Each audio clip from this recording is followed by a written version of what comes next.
it's almost like you are a mind reader with the whole companies kind of limply embracing DEI and then just using it to gobble up more power. Because did you hear about Verizon and DEI? So basically, Oh God. in 2020, Verizon claimed to be like all in on DEI.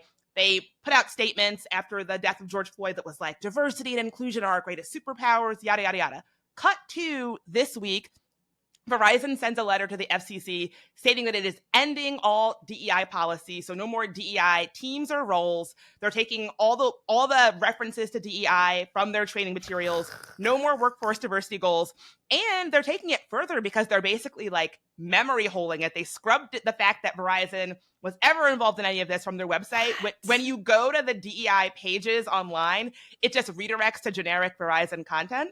And Oh my God. Verizon said that this was because of like Trump's executive orders and Supreme Court and federal mandates, but like there's no Supreme Court ruling banning DEI or, those kinds of goals. And, certainly other companies like Costco, when Trump was like, you need to stop DEI, they were like, kick rock, we'll do what we want.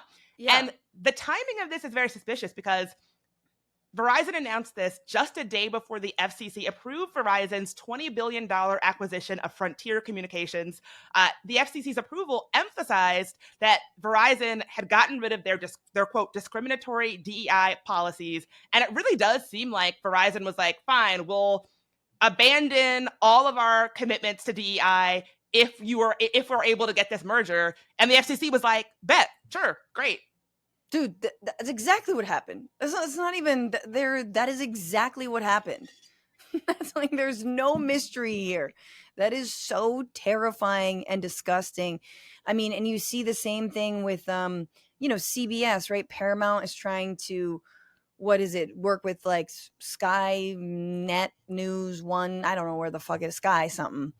And they're trying to get their merger. And it's like, yeah. Oh, we can just do this by getting rid of all of these policies. These are going to have massive impacts on workers. I mean, that's, I think, the other thing that we need to remember about the anti-DEI backlash is it's a workers fight. It's a fight on an attack on workers. Everything we're seeing is an attack on workers. And we have to, like, again, whenever, it's like the working class is women of color, predominantly women of color. That is just what it is. The amount of Black Americans in federal jobs, what is it, like 20% of the workforce or something, or 20%? I forgot what the 20% was, but it's a huge percentage.